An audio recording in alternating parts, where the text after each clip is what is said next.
I love what Usually I do I the love what vaporizer. Eckhart Tolle said. Like anytime you're waiting for something and you're anxious about something, if you know how to just bring yourself back and just breathe and be in the present moment, it all goes away. Yeah. That Uh, cold will just fucking make you present. Oh, It did really you does. go? Did you guys go cold to sauna?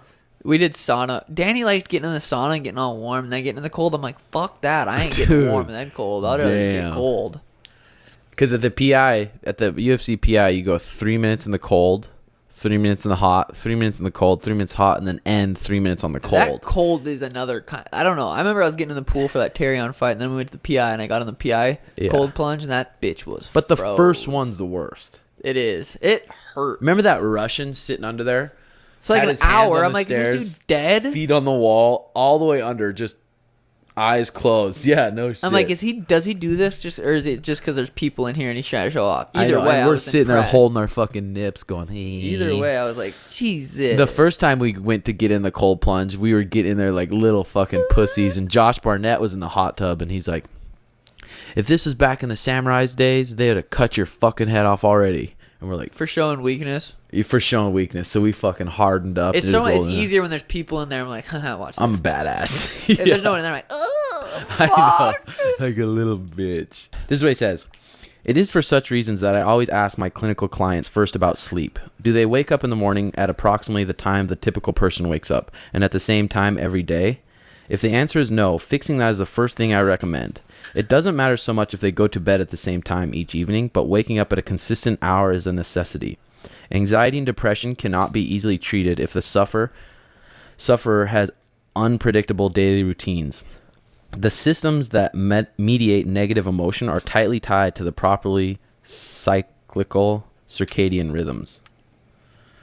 Waking up at the same time. Do you wake up at the same time every day? Well, I woke up earlier because 7:30 boxing class. I usually wake up at 7:30 every morning, but but when I was going to CrossFit, I was going with Danny at 5:30, and it was nice. I liked it a lot. See, I've been Monday, Tuesdays, I've been waking up at 6:30 and then getting to boxing at 7:30. But then because we do 2 practices hard on Wednesday, 2 practices hard on Tuesday, and then with a lift. And then I like Wednesday morning, just not setting an alarm and waking up when my body feels like waking up.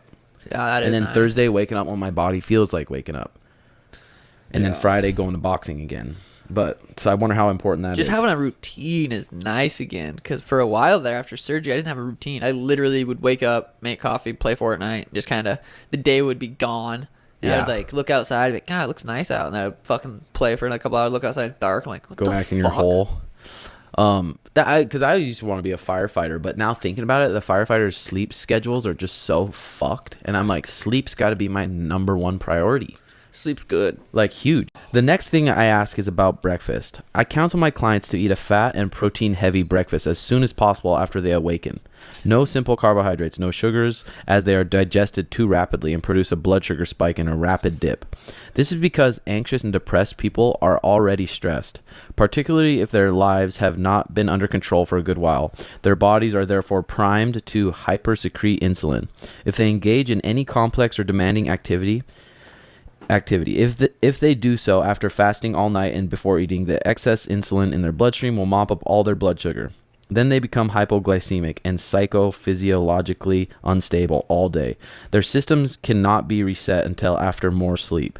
I have had many clients whose anxiety was reduced to subclinical levels merely because they started to sleep on a predictable schedule and eat breakfast.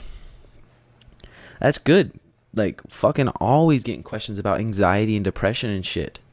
Fix your sleep and fix what you eat. It's gonna help a lot. It's not always gonna fix everything, because who knows what happened as a kid? Who knows what kind of shit you're holding on back then?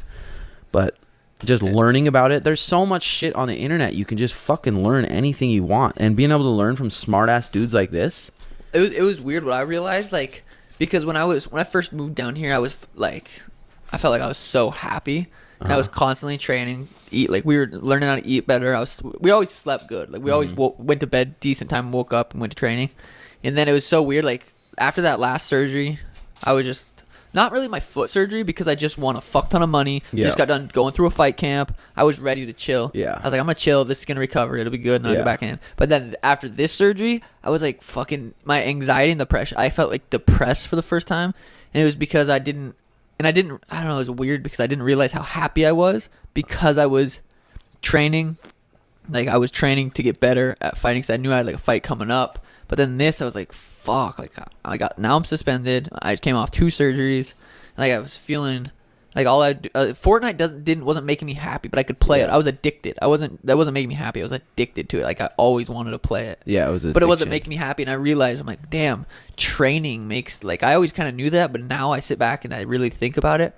I'm like, holy shit. And it's not just training, it's something that I'm getting better at. Like, so like people that are anxious and depressed, they're not getting better at something that they truly love. Like, I was getting better at Fortnite, but I'm not going to go anywhere in Fortnite. Like, fighting, that's what I'm doing. So it's like, you need to find something that you really actually enjoy doing and something that you want to get better at. Sweet. He said it takes confidence to take a day off. You have to you're fucking ready to go. And damn. How sweet really is that, dude? Next time, I'm going to be like, because it's like there's a difference between, because do you want to just feel like, oh, I'm going to be lazy, or do you think I really need to take it off? Dude, that's confidence really to take a day off. I like that, because that's so sweet. If I have an event coming up or a fight or whatever it is, and I'm super sore, but it's a day I'm supposed to train, I beat myself up. I'm like, come on, let's go, let's be a fucking champ, and then I go beat my body down more and more and more.